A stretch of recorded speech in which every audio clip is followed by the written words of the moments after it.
अमित अपनी बहन की ससुराल में छत पर लेटा हुआ आसमान में टिमटिमाते तारों को निहार रहा था। तभी उसे किसी लड़की की आवाज़ सुनाई पड़ी। सुनिए, उसने चौंक कर आवाज़ की दिशा में नज़र दौड़ाई। एक लड़की उसके पास आई और उसके हाथों में एक लिफाफा थमाते हुए बोली, यह रीमा ने आपको देने के लिए कहा है। रीमा आपके बहन की ननद है।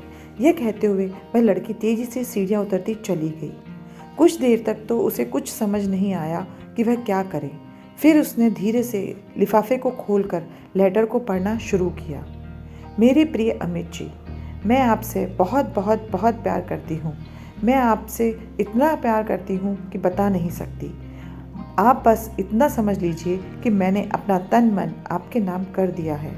मैं आपको अपना पति मान चुकी हूँ और इस जन्म में मैं आपके सिवा और किसी की नहीं हो सकती। मैं आपको पिछले 1 साल से प्यार करती हूँ।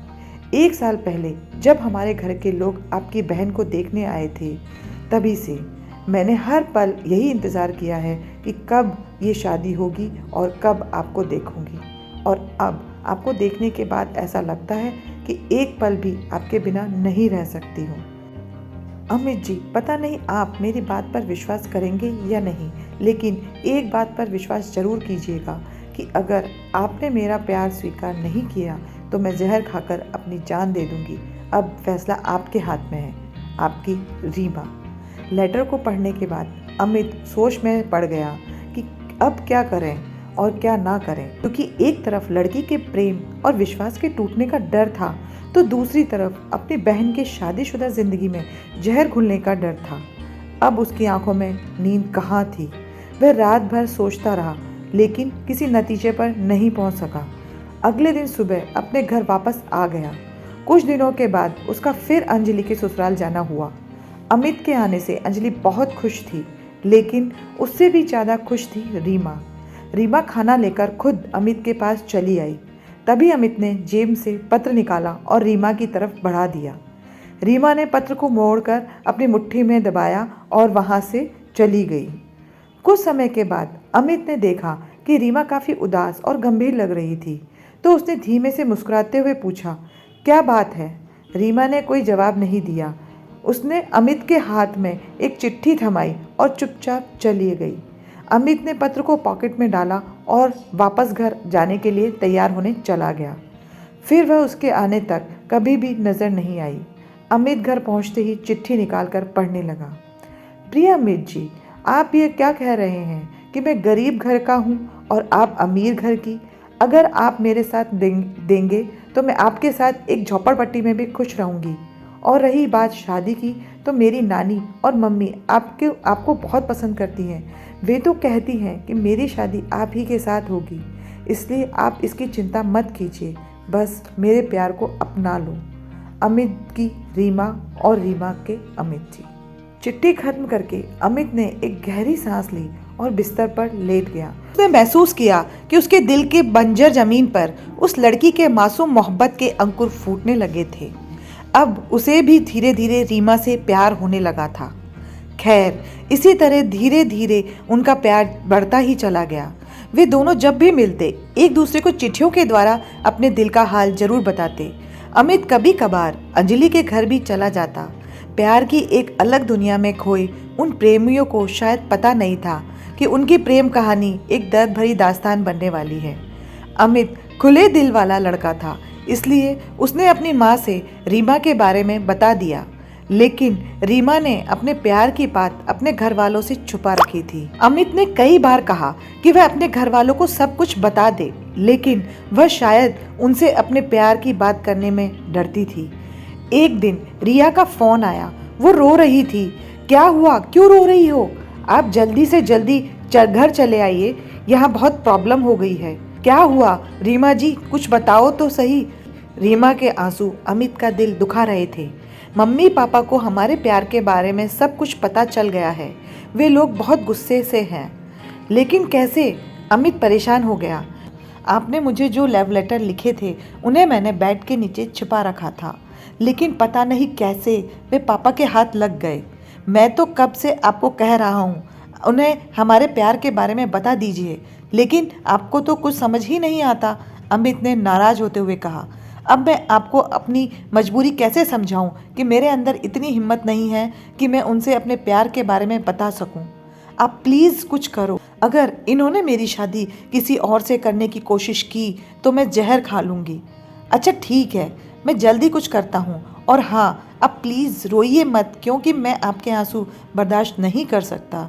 ये कहते हुए उसने फ़ोन रख दिया। अमित को जिसका डर था वही हुआ। शायद उनके प्यार को किसी की नज़र लग चुकी थी। अगली सुबह वह अपने घर पहुंच गया। फिर उसने कई बार रीमा के घर का नंबर मिलाया, लेकिन उन्होंने कॉल रिसीव नहीं किया। तभी उसने रीमा की बड़ी बहन को कॉल किया। उधर से रीमा के जीजा जी ने फ़ोन उठाया। थोड़ी देर हालचाल पूछने के बाद अमित ने कहा, क्या आप मम्मी पास से बात करा सकते हैं? माफ़ कीजिए अमित जी, मगर वे आपसे बात नहीं करना चाहते। सुना है आपके और रीमा के बीच प्यार मोहब्बत चल रहा है, शायद इसी वजह से। आप मुझे सारी बात बताएं, मैं मम्मी पापा को मनाने की कोशिश करूंगा। तब उसने सारी बात बता दी। तब रीमा के जीजा ने उनसे मिलाने का वादा किया और फ़ोन कट कर दिया। एक दिन रीमा की दोस्त अनीता के नंबर से कॉल आया। अमित ने कॉल उठाया तो रीमा उस पर बरस पड़ी। आपने मेरे जीजा को हमारे बारे में क्यों बताया? उसने मेरे घर वालों के सामने मेरी इज्जत की धज्जियां उड़ाकर रख दी हैं। लेकिन उन्होंने तो वादा किया था कि वह किसी से कुछ नहीं बताएंगे और हमारी शादी के लिए मम्मी पापा को मनाने की कोशिश करेंगे।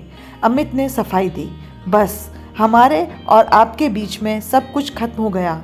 अगर आप मुझे जिंदा देखना चाहते हैं तो मेरे घर कभी मत आइएगा। लेकिन एक बार मेरी बात तो, कॉल डिस्कनेक्ट हो गया। फिर अमित ने कई बार कॉल करने की कोशिश की, लेकिन फ़ोन स्विच ऑफ मिला। आखिर उसने मेरे साथ ऐसा क्यों किया? जब उसमें दुनिया से लड़ने का हौसला नहीं था तो उसने मोहब्बत क्यों की? मेरी क्या गलती थी? प्यार भी उसने किया, इजहार भी उसने किया, इकरार भी उसने किया। मैंने तो बस उसके प्यार की कद्र की थी। गलती मेरी है। मुझे उसके प्यार को स्वीकार करना ही नहीं चाहिए था। उसे रीमा पर बहुत गुस्सा आ रहा था। हद से ज़्यादा प्यार और हद से ज़्यादा नफरत दोनों इंसान की ज़िंदगी के लिए हानिकारक होते हैं। एक दिन उसने बाज़ार से जाकर सल्फास की गोलियां खरीदी और बस पकड़कर रीमा के घर की तरफ चल दिया। उसने तय कर ही लिया था कि वह रीमा के घर जाकर सल्फास की गोलियां खा लेगा। उसे ऐसा लगा जैसे ज़िंदगी भी उसके हाथ से छूट कर तेज़ी से भागी जा रही है। बस पहुंच गई थी। वह बस स्टैंड के बाहर निकलकर आहिस्ता आहिस्ता रीमा की घर की तरफ बढ़ने लगा। तभी उसे रीमा की छोटी बहन नेहा का स्कूल नज़र आया। उसे लगा कि उसे नेहा से एक बार ज़रूर बात करनी चाहिए। उसे विश्वास था कि वह उसे झूठ नहीं बोलेगी। उसने नेहा को बुलाया। उसने आते ही अमित के पैर छुए। बुझी आंखों और उदास चेहरे देख अमित का दिल दुख से भर गया। उसे विश्वास ही नहीं हुआ कि ये वही खूबसूरत लड़की है जो हमेशा खुशी से चहकती रहती थी। घर का क्या हाल है नेहा? कुछ बताओ ना। उसकी आवाज़ में दर्द था। क्या बताऊं भैया, घर के हालात बहुत ख़राब हैं। घर में तूफान मचा हुआ है। मम्मी पापा दीदी को तो टॉर्चर कर ही रहे हैं, साथ में मुझे और आपकी बहन को भी टॉर्चर कर रहे हैं। उसकी हालत देखकर अमित को पहली बार खुद से नफरत हुई। मेरी वजह से इस मासूम लड़की को इतने दुख सहने पड़े, यह सोचकर वह अंदर ही अंदर टूटने लगा। घर चलिए ना भैया, अमित को चुप देख कर नेहा ने कहा। आज नहीं फिर कभी। पता नहीं क्यों नेहा से मिलने के बाद उसके ख्यालात बदलने लगे थे। अब उसे अपनी खुशी की नहीं बल्कि नेहा के परिवार की फिक्र होने लगी। अगर आज मैंने रीमा के घर जाकर जहर खा लिया होता तो रीमा के परिवार पर मुसीबत आ जाती। मेरे मौत के बाद पुलिस उन्हें परेशान करके रख देती।